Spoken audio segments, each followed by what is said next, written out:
I'm almost on. I know. You look very Hello, comfortable. everyone. No, I'm on. I'm on, and that's happening. Good evening, everyone. As I'm just getting set up, I look forward to learning with you in just a few moments. Getting my Facebook on the screen, getting my YouTube on the screen, and getting my prayer mastery on. Welcome to Valley Beth Shalom.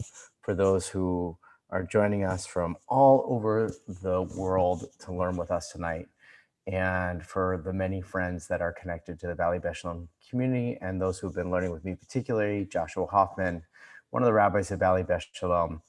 This evening, it is a privilege to share this course with you, which we're now about the five classes into, on the subject of prayer mastery.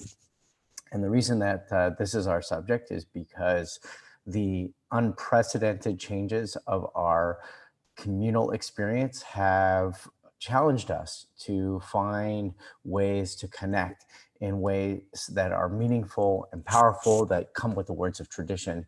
And for Jews in the Jewish community, public prayer is so very important in that. And more than just what happens in the Siddur and the words on the page, just the idea of being present with others and sharing those words which lift us up and bring us together and give us focus and purpose in our days is something that we share.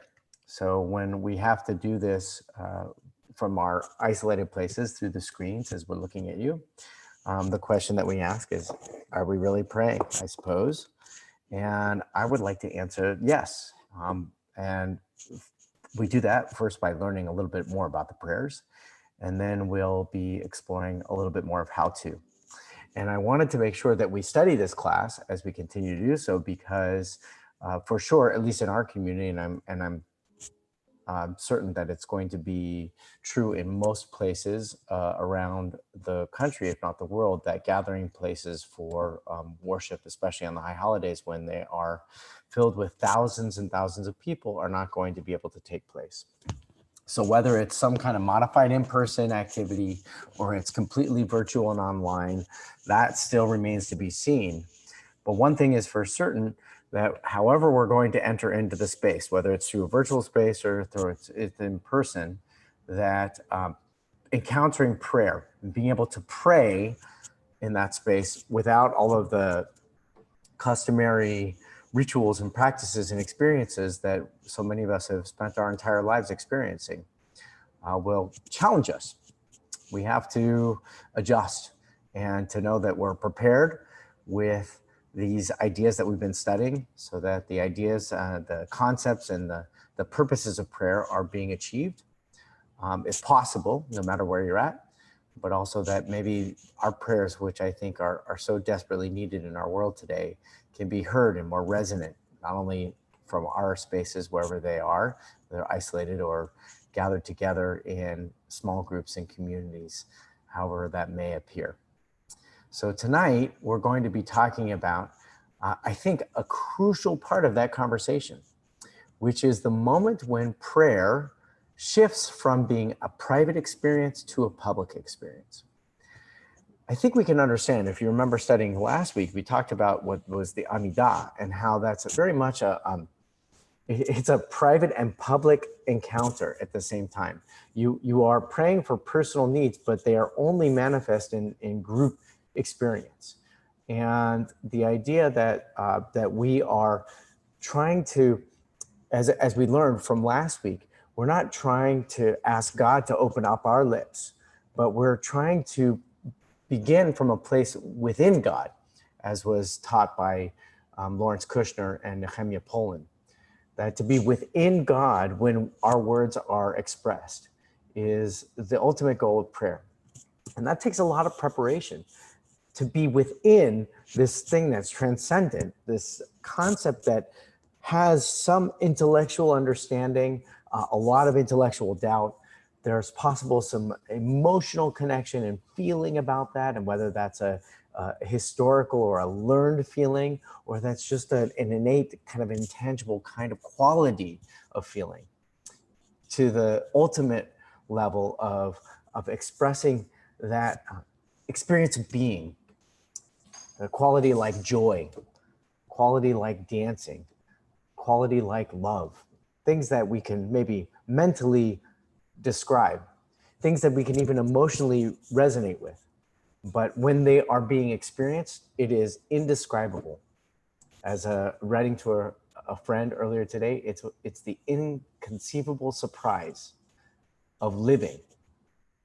And it's in those inconceivable surprises, like we can't manufacture them, they just happen, that we are willing, open, and prepared to receive blessing and also to bless. That's the purpose of prayer. That's one of the purposes of prayer, I suppose. So I'm just working on one more piece of what we got going on here. And there we go. Want to make sure that I see all my friends on YouTube. Hello, my YouTube friends. You can wave to me, or you could say hello in the chat. And Valley Beshalom. Hello, friends. I see you there in the chat. It's so nice to see you. Let's go together. So I'm going to share my screen. And on my screen is going to be these texts. Let's make it nice and big for us. The first words, one is encouraged to utter. When waking up in the morning, are here. Modeh or moda if you're a female. Ani lefanecha melachai v'kayam shehechezarta bi nishmati v'chemla rabba emunatecha. Thank you, modeh, from the word todah, hoda'ah. All right. Here it's like, it's also the same word from Yom Kippur, vidui, when you say, I admit. Okay, remember you do asham nu, bagad nu, gazal nu, that is what is called the vidui. It's the same word, okay? The vidui, hoda'ah, recognition, okay? But I recognize you, okay? Living in eternal God. The first things that I say in the morning is, I am thankful to that existence of eternity, because in the experience of eternity, I am privileged to live another day. So these are beautiful words. And I've taught this often, and I want to begin with a challenge. And you'll see by the time that we get to the end of our learning tonight, which will be about 45 minutes, we'll talk a little bit about the challenge.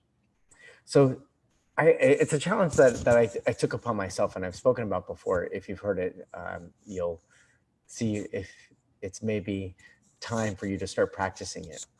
So I practiced this.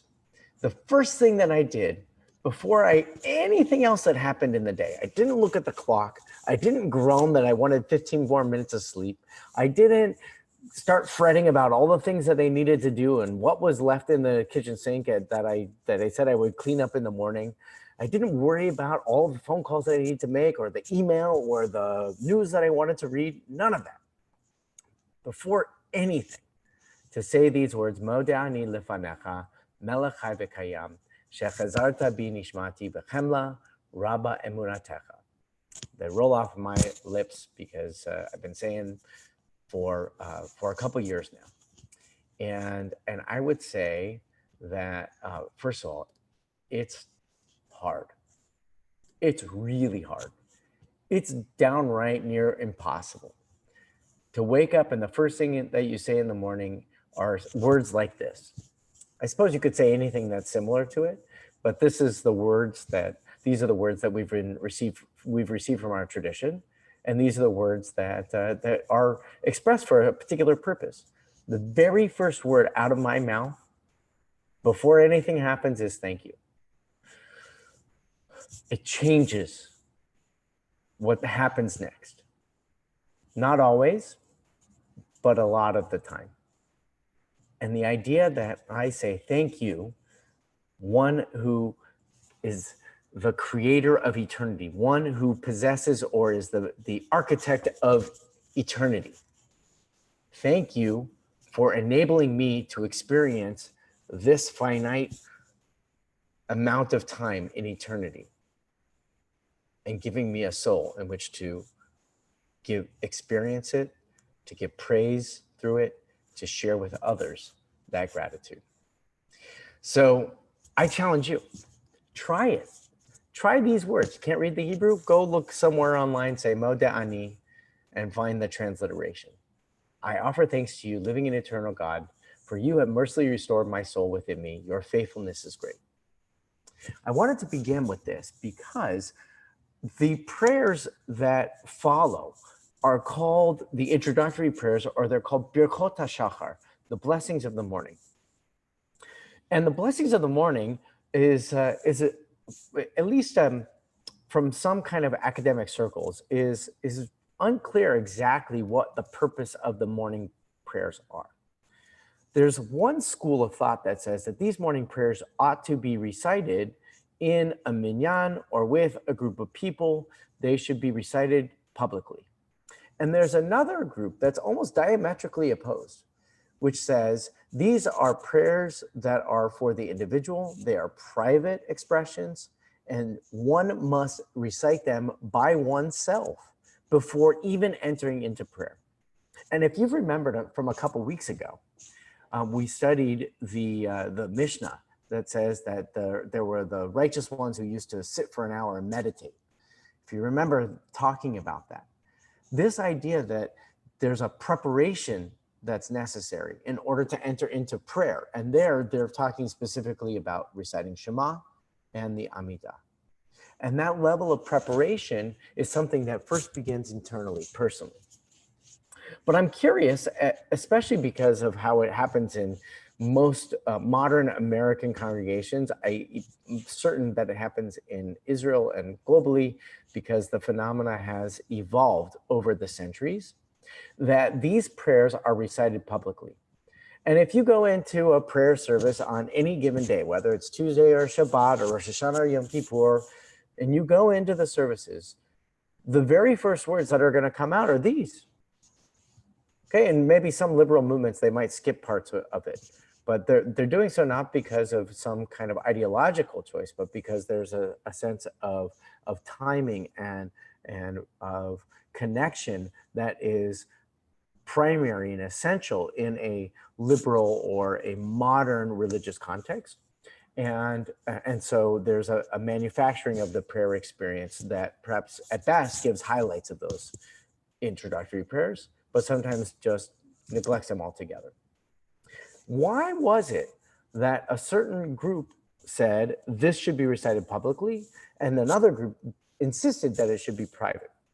By the way, the one that said it should be private is Maimonides, the Rambam. And so if you ever know somebody who kind of strolls into prayer services a little bit later than normal, if prayer services start at 7:30 like they do at Valley Beshalom, then you don't have to judge that their tardiness is because they were lazy or they slept in a little too late.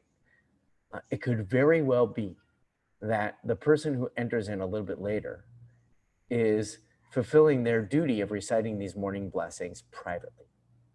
That's a nice way to interpret it. The other side of why this was public is much more tenable and understandable. The why this is public is because, one, there was an evolution of the value of the expressions. We're going to study some highlights of these prayers, and you'll see why there's so much value. But the value is not just for the individual. There's something value about the collective that comes out of this. Now, originally, they were concerned that people weren't saying the prayers at all, right? So this is the response to Moshe, who strolls into prayer services at 7:45 or 7:55. And you want to say with all of your optimism and your good nature that Moshe is coming in after reciting his personal prayers, but you have a sneaking suspicion that he has not been doing his praying at all. So the understanding of that moment is that the prayer must be recited publicly so that it can be recited for the public. The challenge is what is being recited. And I wanted to focus on that. So the first thing that we're going to be talking about is prayer, private versus public. Okay. And what does it mean to have private prayer that's expressed publicly? And does it diminish the quality or the value of the prayer? And I would say for you as well, do you feel like you can pray these words more purposefully because you have done them in the midst of a minyan, which is one of the arguments for why it should be done publicly? Or if these prayers are actually more effective if you recite them on your own? So, like a good rabbi and good Jewish conversation, it depends. So, welcome everybody to make your comments. And for the purposes of the teaching of the class today, we just sort of have the comments in the chat. And so welcome, we're all here learning together. And I welcome my dear friend Suzanne, who teaches. Why not just say the English? It would be more meaningful to people like me who are not Hebrew literate. So first of all, yes, recite it in whatever language that you want. The Shema, one of the most important moments of prayer, can be recited in any language that you want it to be. That's from the Mishnah. That's 2,000 years ago of support for me turning to you and saying, say it in whatever language that you want. Here's the introduction and the challenge, okay? Not that there's more authenticity if you recite the words in the Hebrew, but Hebrew as a language, just like English, I'm teaching this class in English, but Hebrew as a language has a poetry to it. It has deeper meanings. The richness of the Hebrew language in many respects is far more complex, nuanced, and sophisticated than the English language. English language is kind of brutish. It's like a hammer to try and do some sewing of some fine weaving. You might like smash the thing together, but that certainly is not going to be a pretty tapestry when it's done. Same thing with Hebrew. There's a nuance, there's a sophistication. So the word like modeh, for example, Suzanne, I told you it means todah, gratitude. I give thanks. But it's more than gratitude. It's recognized. It's like todah, it is a recognition. In Hebrew, the word for like announcements, notices, news is hodaot or hodaot, right? That is also sometimes connected to this word todah. It could also be connected to the word of knowledge. And then thirdly, this idea of vidui, this idea of like recognition of myself. That's something that you just like, look at how many words it took me to put that sentence together. So the idea that English has a certain quality and a nuance and sophistication, and prayer with English can be very, very meaningful and effective. And I don't know if you've ever been a participant in a prayer chanting circle, or if you've listened to some of the extraordinary music, religious devotional music that's coming from Jewish writers and artists. And it's written in English, and you might want to scratch your head and say, geez, this seems so inauthentic. And then on the other hand, you're like, wow, this is the most authentic expression of a prayerful experience that I've ever heard. Both are possible at the same time. So I think, I'm an advocate for trying to learn Hebrew. And you, my friend Suzanne, I know that, maybe learning the Hebrew language is a challenge. But I would encourage you to rise up to the challenge. And I'm happy to help you if you are ready. Same thing for anybody else who makes a comment like that. Thanks for including it. So let's go. I had you looking at the screen. I don't know if you saw me in the corner, but I'll go back to that. So now we're going to deal with the public and private. Okay?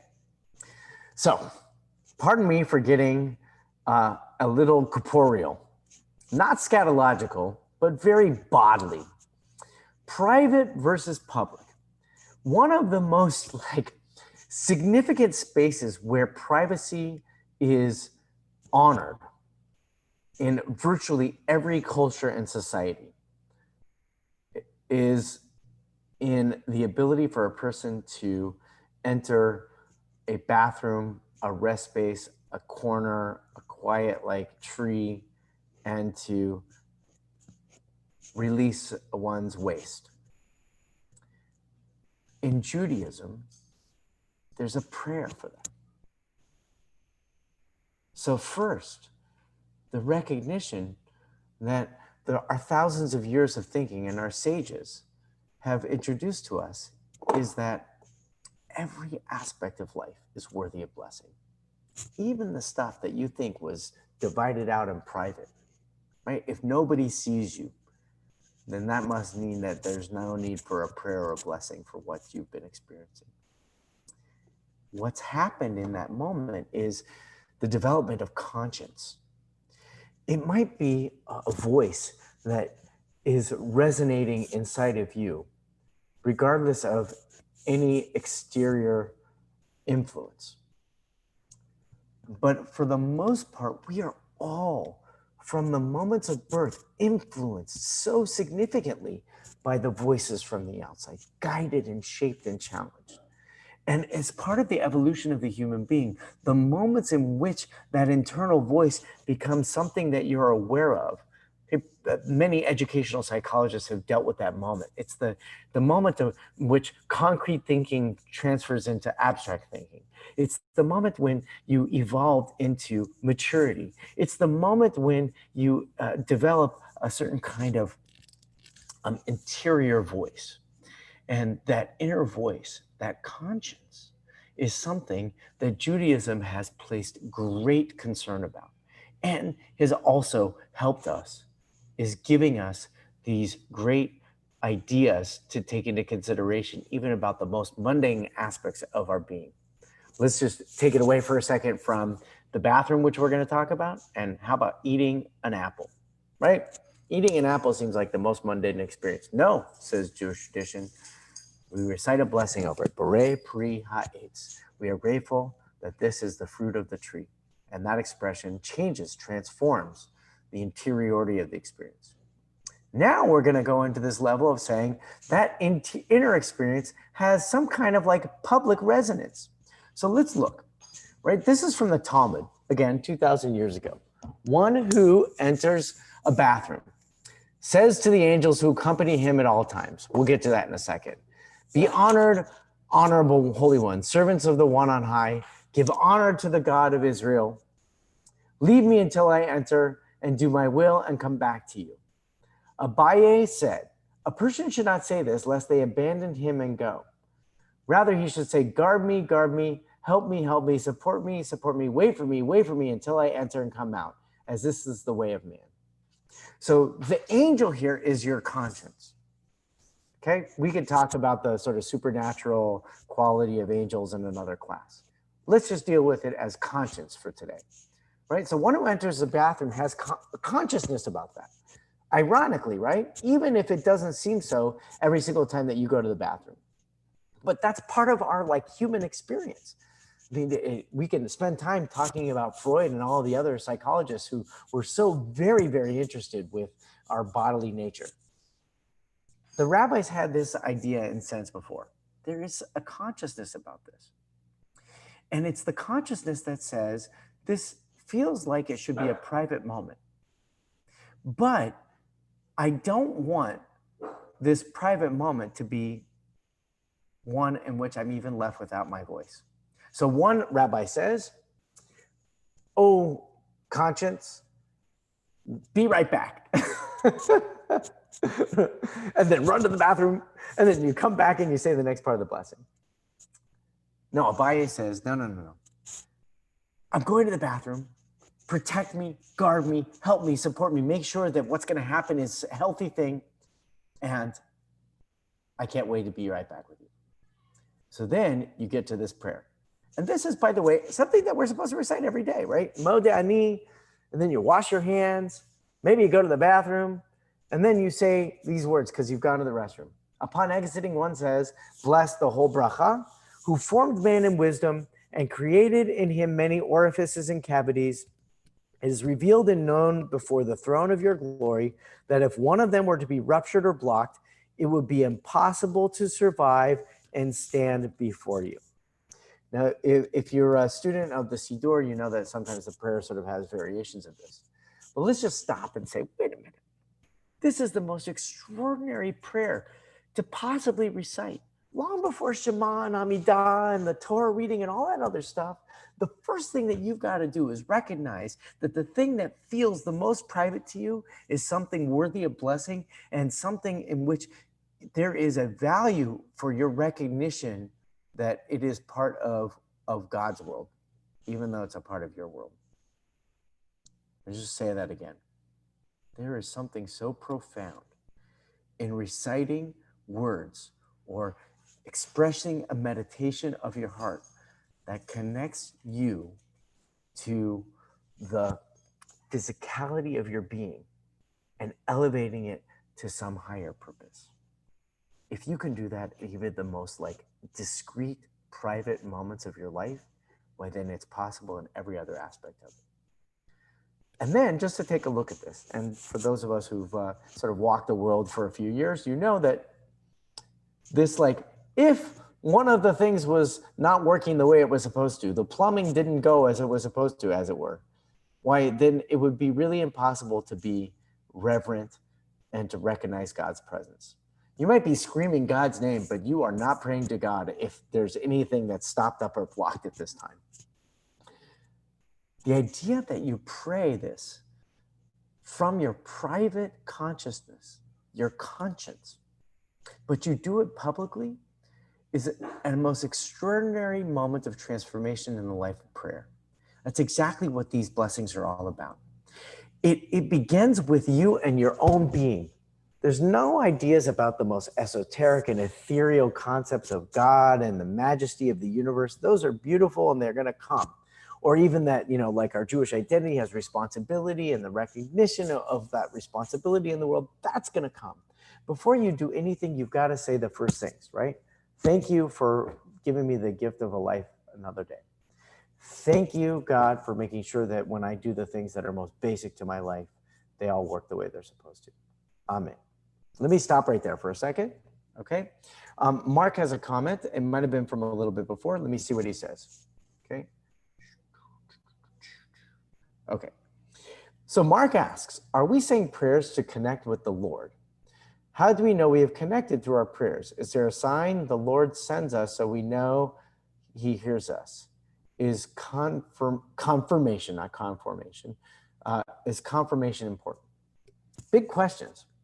So look, I'm a person of faith, okay? And I'm a person of what I hope that you've been learning with me, of a very rational faith. And my rational faith is that my behavior changes me. And when I behave in a way that is worthy of what I call godliness, when I behave in such a way that I express my ideas and my ideals in the frame of things that are bigger than myself, when I do that, I feel like I have confirmation of prayer. And what's the confirmation? It comes from other people that exist in the world around with me. Am I looking for some kind of like divine voice? There may be a divine voice that exists there. I can't speak with any certainty that there isn't. But what I can say is that the voice that I hear is the voice that I experience in relationship with others. It's the voice that I experience when my higher intellect, the best beings of myself, feel like I'm doing the right thing. My conscience is vibrating with the truth. When that happens, yeah, I have a lot of faith. And I hope you do too, because you ask these questions a lot and I love them. So don't stop. Anybody else have any comments? So far, so good? Awesome. Let's go to the next one. Okay. Now this, let's go. Okay, so this is another one. Okay. Elohai neshama shenatata bi tehorahi. Okay. My God, the soul which you have placed within me is pure. You have created it, you have formed it, you have breathed it into me, you preserve it within me, you will take it from me and restore it to me in the hereafter. So long as my soul is within me, I offer thanks before you, Lord my God, and God of my fathers, master of all creatures, Lord of all souls. Blessed are you, Lord, who restores souls to the dead. So this is another blessing that finds its way into those introductory prayers. And the question that is continuing to emerge is why would this be something that you would say publicly, right? Because you're trying to say Elohai neshama, my God, my soul, shenatata bi, that you gave me, the soul that you gave me is pure. Okay, I don't need to say, Shmui's soul is pure, or Hanala's soul is pure. My soul is pure. So I'm not going into the public space to actually be concerned about other people's souls. One of my favorite teachings from Israel Salanter is that he says most people worry about other people's souls and their own well-being. Better that you should worry about other people's well-being and your own soul. That's the same kind of thinking.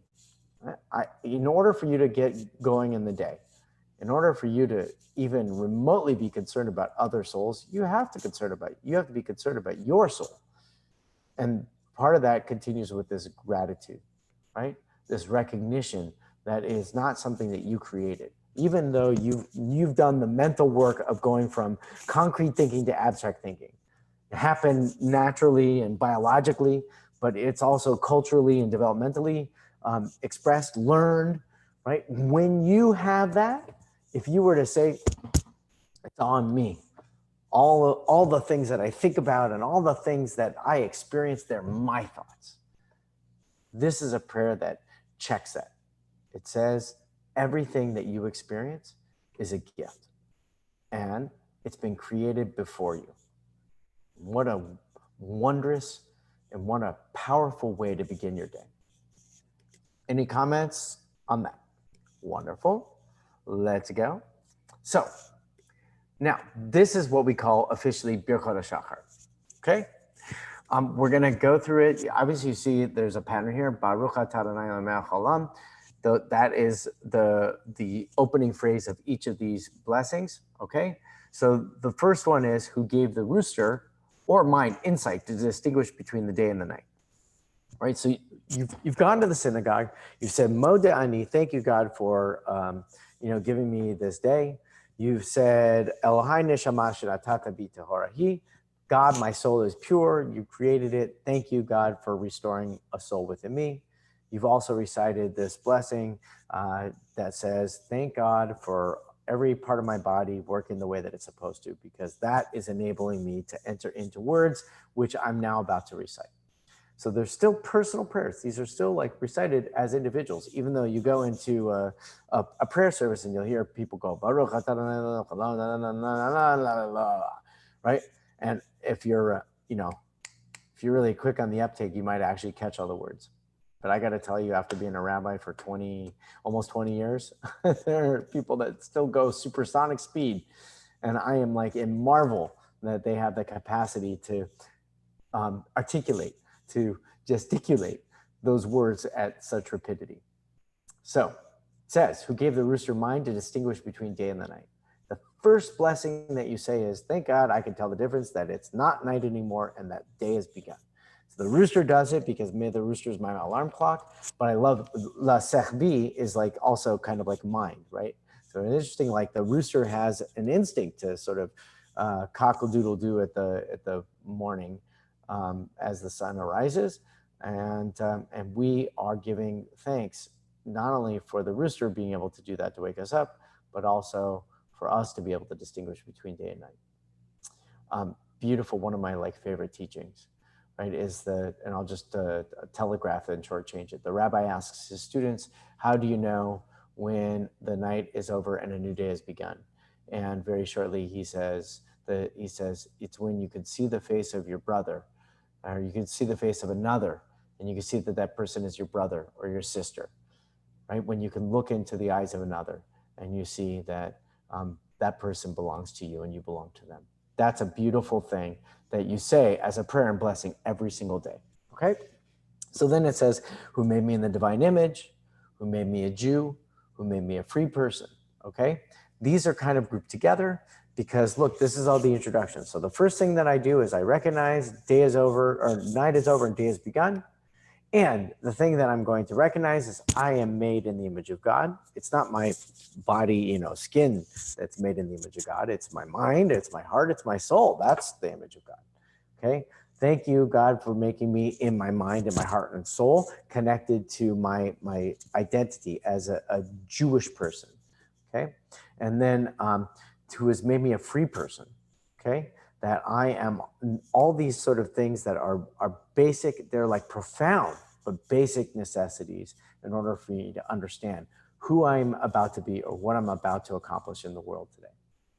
So then it goes through the next ones and it says, who opens the eyes of the blind, who clothes the naked, who releases the bound, who straightens the bent, who placed the land on water, who filled all my needs for me, who steadies, and I translated this differently, steadies our steps, who girds Israel with courage, and then the last one's down here, crowns Israel with splendor, gives weary to the strength, or gives strength to the weary, and removes sleep from my eyes and slumber from my pupils. Okay. Now, what you've noticed, I read this very quickly, but just to pay close attention, right? This is actually a choreography. This is an instruction book of how you should wake up in the morning. So the first thing that you do is distinguish between night and day, right? And you recognize your core identity. And then you recognize that giving sight to the blind is like you're opening up your eyes, you're beginning to come into focus, or you do like I do, where you put on your glasses, right?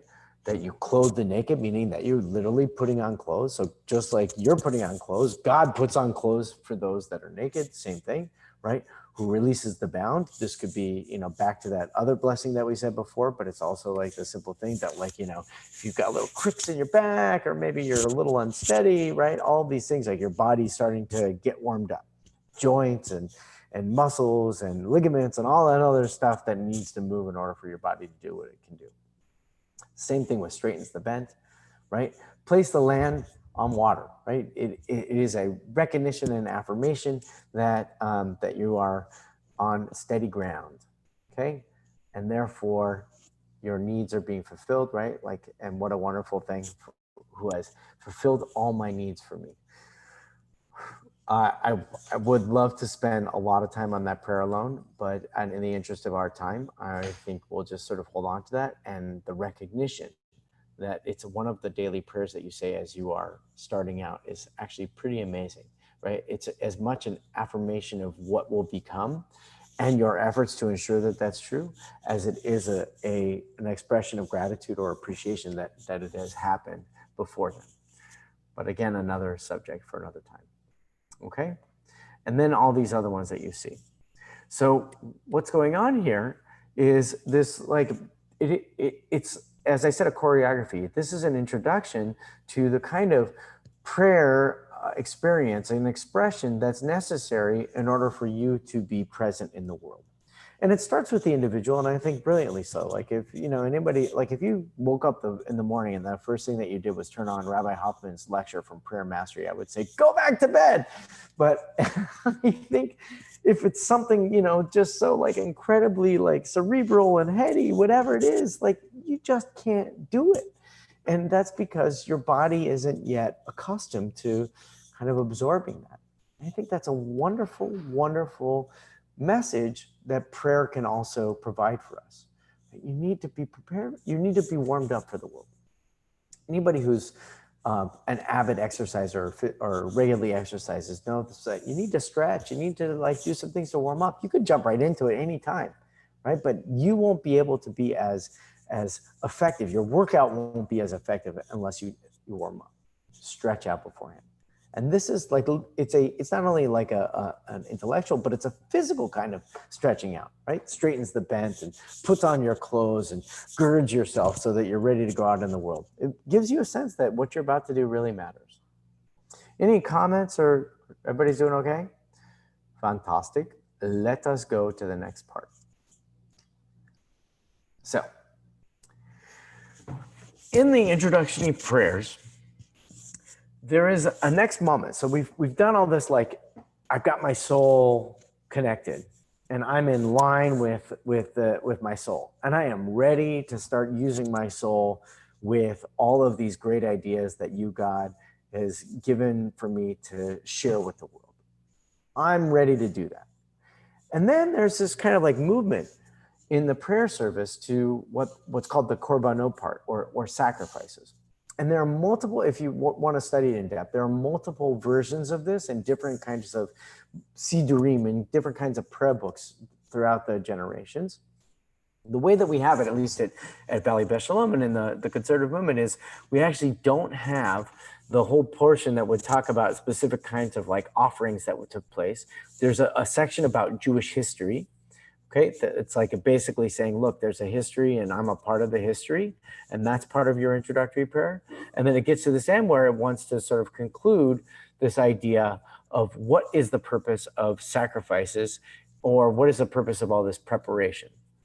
And the reason that it's a part of the service, I think, is that the way that we learned to connect with God was through sacrifice. And while 2,000 years, it sounds like it, a really long time ago, 2,000 years, we've been doing it differently. The tension in Jewish history has been about a hope and a restoration of a time when we can do those sacrifices again.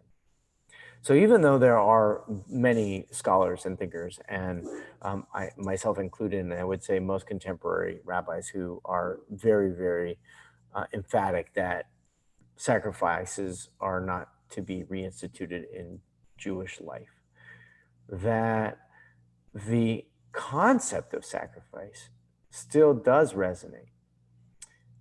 It was reinterpreted 2,000 years ago to be prayer, stuff that we're reading today. But I think there's still a sneaking suspicion that there's something very like visceral. There's something very deep about making an offering. Let's just keep it simple and talk about grain or fruit, right? It's relatively inanimate.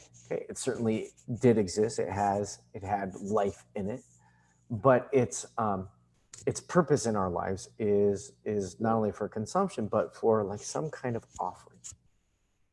And when we offer it, it's not merely just a utility, some kind of like tool that we use to connect with God or to appease God. But there's something about the offering that is a part of us, right? We own this thing and we're giving it away. And that, in the notion of sacrifice, is a very, very powerful part of our human experience. The idea that we give something of ourselves, that it feels like we diminish ourselves in order to like connect or to make something bigger than ourselves effective, is a very powerful experience. And it can be obviously like translated into the most, important encounters with people that we care about, right? That you may be making sacrifices that you might, not do something that you love to do because your children or your partner or your friend doesn't like to do it. And you would say, I'm making a sacrifice for them. That's one kind of giving up of yourself. But this idea that like, you literally take the shirt off your back in order to make sure that someone that you care about is warmed and comforted, well, that's really powerful. And that possibility to offer that kind of care for another or the world today and every day is worthy of paying attention to in your prayers. So if you think about, I'm going to be a person who's going to pray daily. And when I pray daily, I'm going to be grateful. I'm going to be mindful that every aspect of my body and every aspect of my being is worthy of praise. I'm going to recognize that this thing that is called the soul is bigger than me and that it's a creation that I didn't create myself. I'm going to be grateful for all the things that I have to do in order to stand up straight and go out in the world. And then finally, I get to this place and I say, I'm ready to make offerings in the world, to heal the world. So look at what it says here. Okay, this is the end of that part. And there's two parts to it, okay? This is what the conservative movement did. May it be your will to grant us a portion in your Torah. May we be disciples of Aaron the high priest, lover of peace, pursuer of peace, lover of all humanity, and drawing closer to the Torah. Okay, so this is actually an emendation from the traditional prayer book, but it's a beautiful one. Basically, it says, look, what's the sacrifice for? And this sounds like a prayer that's more like an affirmation. No, it's basically, may we be disciples of Aaron, right? May we behave in a way that's consistent with our ancestors, okay? Who we are going to give these qualities of peace loving and peace pursuing and loving of all humanity. That's beautiful, right? And that's important. But it doesn't come without a sacrifice. It's much easier for us to meet our selfish needs. This prayer says our selfish needs are subservient to the needs of others. We need ourselves. We need to satisfy our needs. In fact, if we can't do it, then we can't serve others. But it's subservient to our goal of serving others. May it be your will, like that. Now, the second one, may it be your will, that's actually the traditional one, and now listen to it. May it be your will that the temple be restored in our days, and grant us a portion among those devoted to your Torah. May we worship you there in splendor and in awe as in ancient days. So this part is right. This is that kind of other thinking, right? We recognize that sacrifices are not going to be reinstituted. So then we say, wait a minute. If we don't want sacrifices, why do we want a temple to be restored? What's going to happen in the temple? Why do we want a third temple? If there's not going to be sacrifices offered there, then what's that temple going to be like? Okay. This is the translation from the Siddur Sim Shalom conservative prayer book, right? And look at what it says. We need a temple because we want to worship you there in splendor and in awe as in ancient days. What we're looking to do is we're trying to reconnect not with the act itself, but with the effect of sacrifice. The act of sacrifice has its own power, and we can explore its power and relevance in our lives. But ultimately, we're concerned with the effect. And we want to pray for the effect. The effect is the capacity for us to be present, all of us together in awe, as there were times in our ancient days. So let me stop there before we get to the end, see if there's any comments. Everybody's doing okay? So far, so good. I feel like, you are all just riding along on this train of introductory prayer with me tonight. I love that. My friend Mark writes, I believe or know God exists, but the mythical biblical characters like angels I don't believe exist because I have not met one. Am I wrong? Should I have faith prayer will cause one to appear?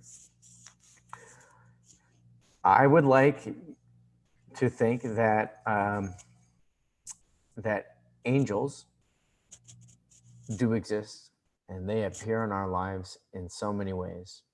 And an angel is as much a title as it is a description. So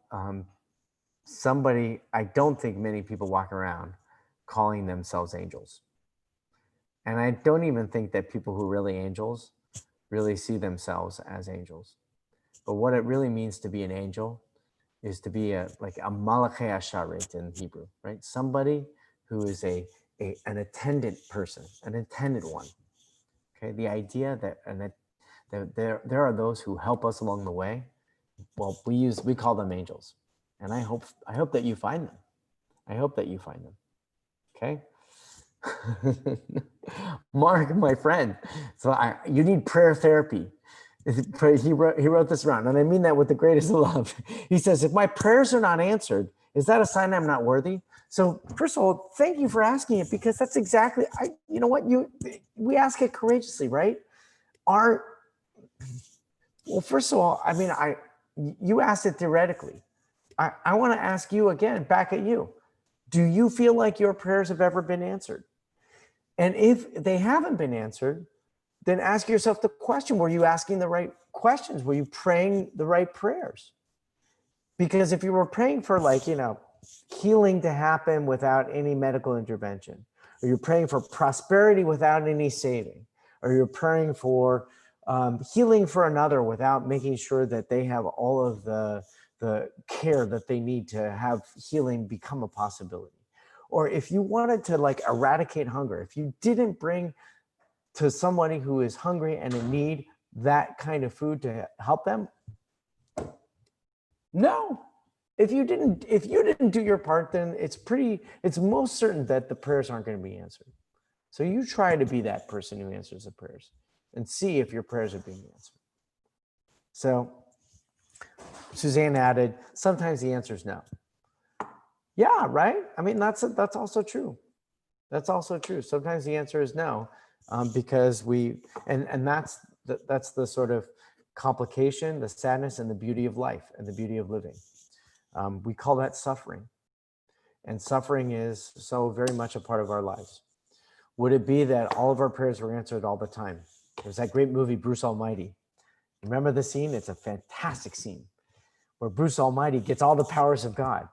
And then he has to answer the prayers, and they come in. I love it, right? They come in because this was like early 90s. They come in the internet, and instead of it Yahoo, which used to have like a jingle that said Yahoo, it was Yahweh.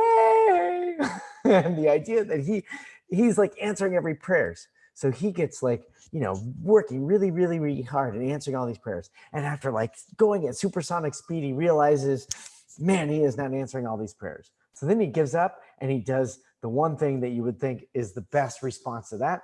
And he types in yes to everybody. And the next thing you know, he goes out and the world is totally a mess because nobody can deal with the yes prayers of somebody else all the time. It would be horrible if that were the case. Funny to consider if that would be a possibility. So yes, sometimes the answer is no. All right, let's bring us to conclusion. And just a little bit, I'm going to skip over this. Look, praise and prayer, we question if they're the same. Only in the interest of time, I'm just going to say we'll deal with that another time. It's a beautiful, beautiful subject, and I want to give it treatment that's going to take more than 10 minutes. Okay? So I'm going to leave us with these two quotes. This is from Samuel Johnson, a great English author and editor of great literature. So we're talking about praise and prayer here, okay? So I skipped over the whole paragraph about the difference between praise and prayer, but I think that for the time being, they are one and the same. Praise, that is prayer, like gold and diamonds, owes its value only to its scarcity.